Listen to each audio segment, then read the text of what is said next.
अंतिम तीर्थेश श्री वर्धमान स्वामी का शमोसरण लगा हुआ था और प्रभु के शमोसरण में मुख्य श्रोता के रूप में विराजमान राजाधिराज शैणिक महाराज ने भगवान से प्रश्न किया कि भगवान, आखिर संसार से पार होने का उपाय क्या है? कैसे हम संसार के दुखों से मुक्त हो सकते हैं और शाश्वत सुख को प्राप्त कर सकते हैं? कृपया मार्गदर्शन देने की कृपा करें। जिनेंद्र भगवान ने अपनी दिव्य देशना में कहा कि भूषैणिक, संसार से पार होने का यदि कोई उपाय है तो वह है सम्यक दर्शन। सम्यक दर्शन के बिना ना तो आज तक किसी का कल्याण हुआ, ना आगे कभी होगा। हम सभी यहाँ चर्चा कर रहे थे निशंकित अंग के बारे में, और जो सम्यक दृष्टि जीव होता है वह निशंकित रहता है। कर्म किसके हैं? सच बताना, बुरा कौन है? दुख के निमित्त किसने जुटाए? दुखों को आमंत्रित किसने किया? दुख किसने दिया? सच बताना। यानी कर्म मेरे हैं, मेरे कर्म मुझे दुख देते हैं। निमित्त भले ही कोई और हो, लेकिन उपादान मेरा खुद का है। सच्ची श्रद्धा है। घर किसका है? बताओ, घर किसका है? घर मेरा है, परिवार मेरा है, शरीर मेरा है। घर परिवार में तो मेरा भाव ये लगा, मंदिर आए तो मंदिर आने के बाद भी भगवान किसके हो गए? मेरे हो गए। धोती दुपट्टा मंदिर के, क्या बोला जाता है? मंदिर के धोती दुपट्टा, चावल की डिब्बी, द्रव्य के बर्तन, पूजा के बर्तन, घी का घड़ा, ये सब जो निमित्त बनते हैं, इसी शंका में हम आज तक पड़े हुए हैं। हम बोलते हैं डिब्बी किसकी है? मंदिर की। बर्तन पूजा के, भगवान मेरे हैं। भगवान को अपना बोल दिया। ये कपड़ा बोले शास्त्र का है। अच्छा आ रहा, यानी आज तक हम इस चीज में भ्रम में पड़े हुए हैं। जो है उसको हम मानते नहीं है, जो नहीं है उसको ही हम कह रहे हैं। जो वास्तविकता में है उसको हम स्वीकार कर ही नहीं रहे। कभी हमने नहीं कहा डिब्बी स्टील की, बर्तन पीतल के, चांदी के, काहे के बर्तन उठा लाओ, पूजा के बर्तन उठा लाओ, गंदोदक का कटोरा उठा लाओ। यानी आज तक हम इसी भ्रम में पड़े हुए हैं। जिस चीज को जो है उसको हम उसका मान नहीं रहे। इसी प्रकार हम कहते हैं दूध पीते हैं। दूध पिया आप लोगों ने? पिया? दूध पिया था भाभी? दूध किसने दिया था? सच बताना। गाय ने दिया था कि दूध वाले ने दिया था? जब दूध घर में आता है, दूध पीते हैं तो हम बोल देते हैं दूध कौन लेके आया? दूध वाला। दूध किसने दिया? और दूध वाले से हम बोल देते हैं दूध दे दो। इतना तो पता है, उन्हें सहज बोल दिया। दूध किसने दिया? गाय ने। लेकिन ये समझदारी हम तब कब भूल जाते हैं जब कर्म आते हैं। तो कर्म आने पर दुख जो मिलता है वह दुख किसने दिया? तब नहीं बोलते कि कर्म ने, तब बोलते हैं इनने दिया, इसने दिया, इसने दिया। अरे वह तो केवल लाने वाला है। जैसे दूध कौन देता है? गाय। लेकिन लाता कौन है? दूध वाला। पीता कौन है? आप स्वयं। जब इतनी समझदारी तब रखते हो कि दूध गाय ने दिया, लाने वाला दूध वाला है, पी हम रहे हैं। इसी प्रकार कर्म हमें कर्म के उदय से आया, दुख हमें कर्म के उदय से आया। अब दुख देने वाला चाहे सास हो, चाहे पति हो, चाहे पत्नी हो। ये समझदारी कहां चली जाती? तब घर में संक्लेश परिणाम हर क्षण जागृत हैं। जो हो रहा है वह दूसरे कर रहे हैं। मेरे जीवन में ऐसा दुख नहीं आता अगर ये ऐसा नहीं करते। उन्होंने हमसे सब छीन लिया। मेरे ही भाई मेरे पराये हो गए। अरे पराये होंगे कर्म के उदय में। जब पिता सगे नहीं हो सकते तो भाई कौन हो सकता है? वह राम दुख नहीं मान रहे थे। जब पिता ने बोल दिया बेटा राज्य तुम्हें नहीं मिलेगा, छोटे भाई भरत को मिलेगा, उस समय राम दुख नहीं मना रहे थे कि मेरे पिता ने मेरे साथ बुरा किया। अरे धन्य वह राम कि एक बार पिता ने आदेश दिया कि बेटा तुम्हारे लिए राज्य नहीं मिलेगा, भरत के लिए मिलेगा। और राम इतने समझदार थे कि मेरे रहते हुए भरत राज्य नहीं करेगा, तो अपने आप वनवास चले गए थे। आज के राम होते तो केस लगा देते, आज के राम होते तो भरत से लड़ पड़ते कि जायदाद मेरी है, हिस्सा मेरा बनता है, हक मेरा है, मैं बड़ा हूं। आज लड़ाइयां काय की हैं? अहम की। काय की लड़ाई है? अहम की लड़ाई है। मैं हूं तो कोई कर नहीं सकता, मेरे होते हुए ही सारे काम बनते हैं, मैं ना होता तो ये काम होता नहीं। ध्यान रखना, किसी के होने से कोई काम होता नहीं है, तुम तो केवल निमित्त हो। तुम तो केवल निमित्त हो कि तुमने किसी कार्य को किया। बेटा है नवीन भाई साहब, बेटा है, कल ही लाए थे, कल ही लाए थे और कल संस्कार कराए। किसका बेटा है? नवीन का बेटा है। बोल रहे थे कि मेरा बेटा है, मैंने तो उत्पन्न किया है। ध्यान रखना, आप उसके भी कर्ता नहीं हो। उसका पुण्य था कि आपके घर में आया, लेकिन आप तो केवल अपने भोगों के कर्ता रहे हो। उसका पुण्य था कि जैन पर्याय में उसने जन्म लिया। ये समझदारी अगर हमारे अंदर आ जाए तो कष्ट समाप्त हो जाए।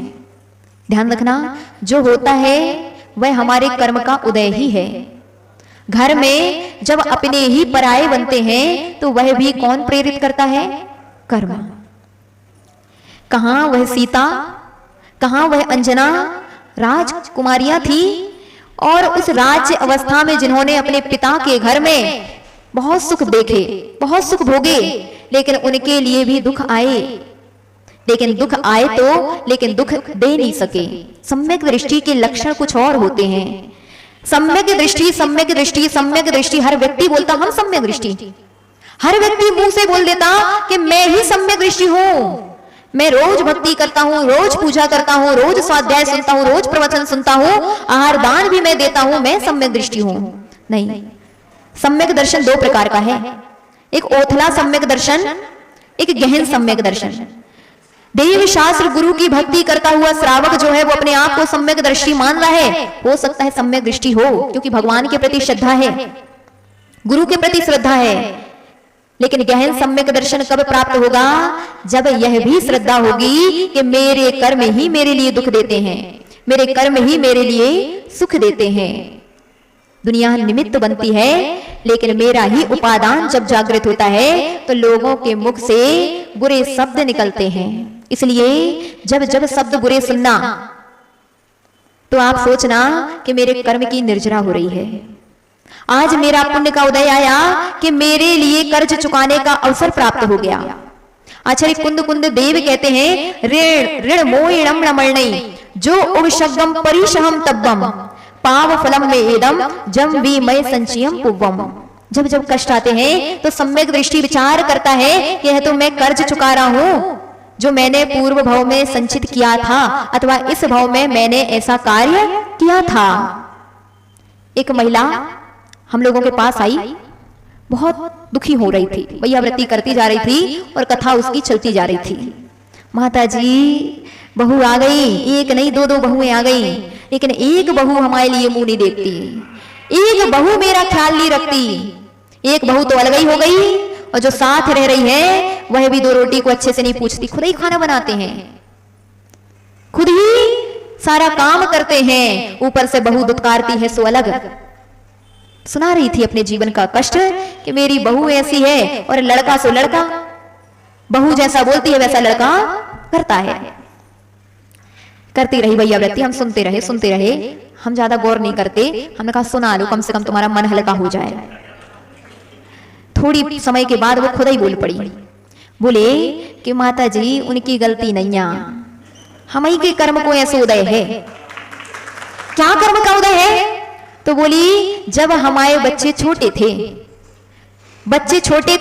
सास ससुर थे, जेठ जेठानी थे, हम लोग अलग हो गए थे। सास ससुर जेठ जेठानी के साथ रहते थे, और उनके साथ रहते थे तो सास ससुर ने अपना हिस्सा किसको दिया? जेठ जेठानी को दिया। तो मुझे ये बुरा लगा था कि उनको हिस्सा क्यों दिया, और कभी मेरा बेटा अगर ससुर की सेवा करने पहुंच जाए, बीमार रहते थे ससुर, अगर उनके लिए दवाई लेने पहुंच जाए तो मैं उनको मारती थी बच्चों को कि तुमने क्यों किया। करे ना जेठों के बच्चे, करे ना उनके बच्चे, करे जेठ जेठानी। किसके मन में आता था?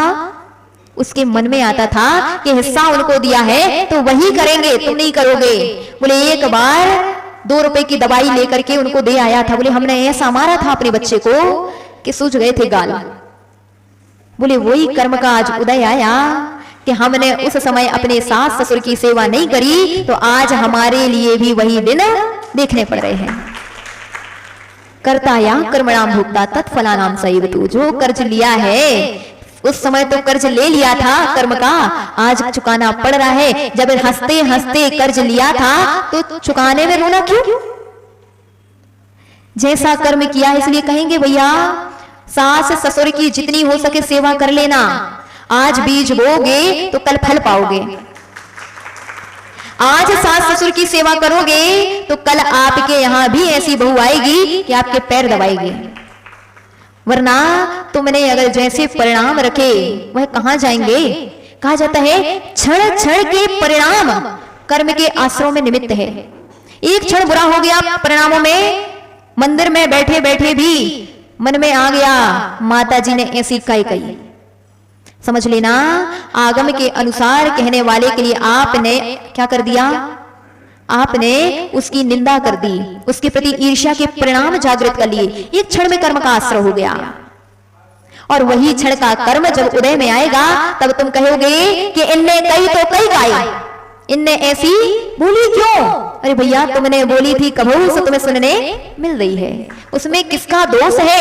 कौन बुरा कह रहा है? कौन बुरा कर रहा है? मेरे कर्म ही मेरे लिए बुरा कर रहे हैं, बुरा कह रहे हैं। एक बार एक महिला आई, गठियाबाद था, अंगुली बिल्कुल टेढ़ी हो गई थी, रोटी बेलने में कष्ट था, चलने में कष्ट था, उठने में कष्ट था, बैठने में कष्ट था, कष्ट ही कष्ट था। बोले माता जी बड़े परेशान हैं, घर के काम तो काम, भगवान के दर्शन तक बैठ के नहीं कर पा रहे। पूछा अच्छा?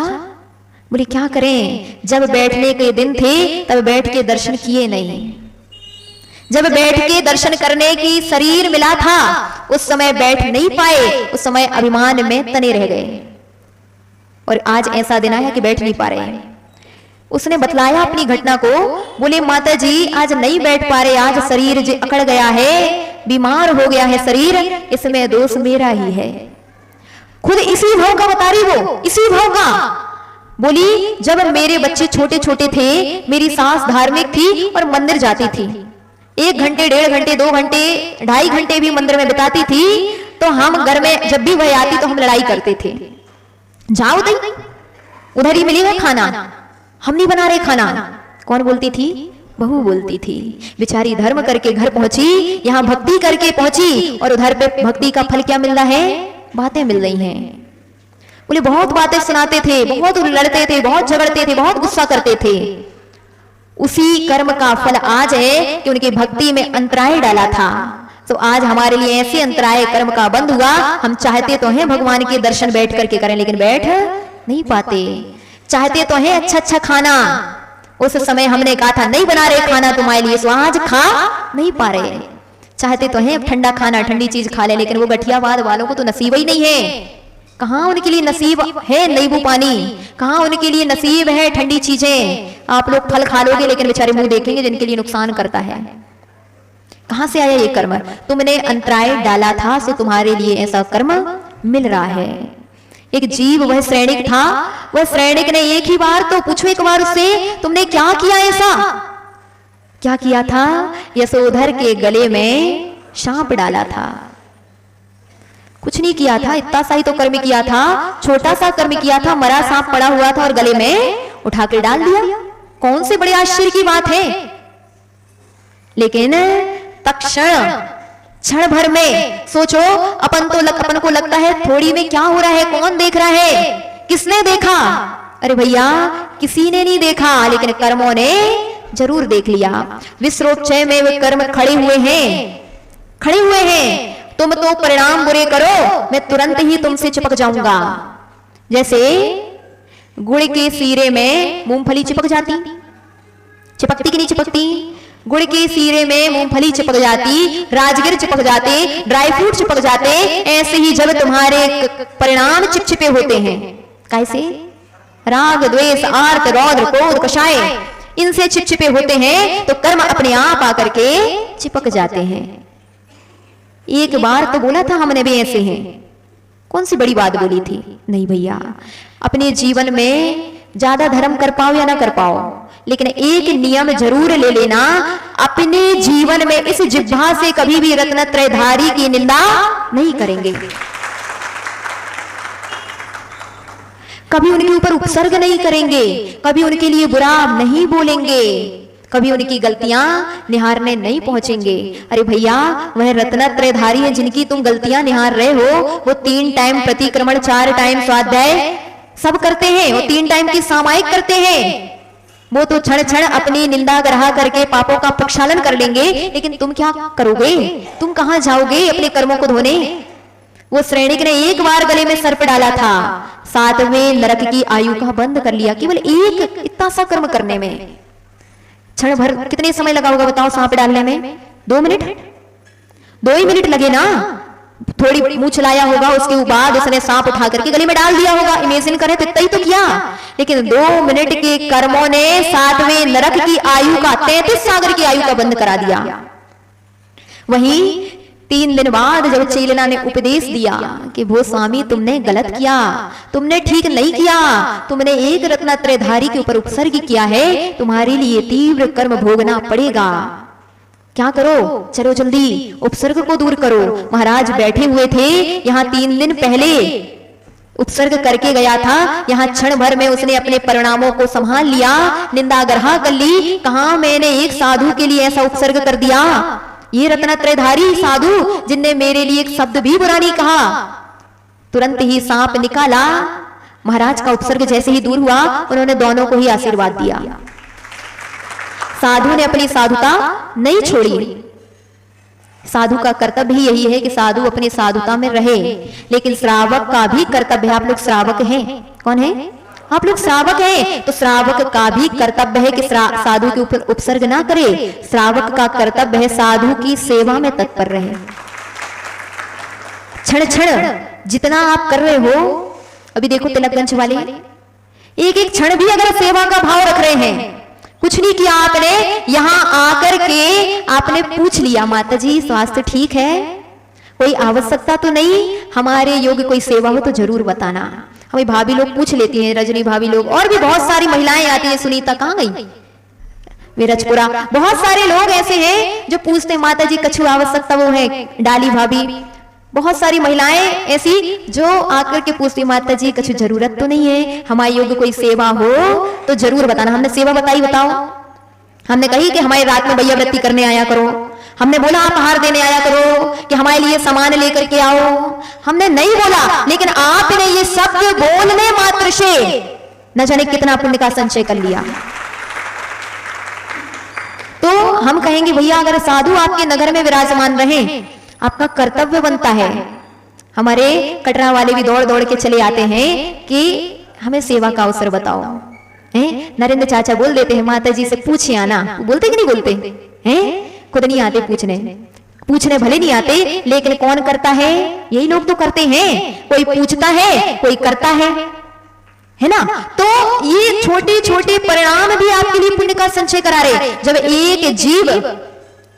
एक जीव थोड़े से कर्म को करके 33 सागर की आयु बांध सकता है, तो आप लोग थोड़ी सा पुण्य कमा करके ऊपर के 33 सागर की आयु नहीं बांध सकते क्या? बांध सकते हैं, नियम से बांध सकते हैं।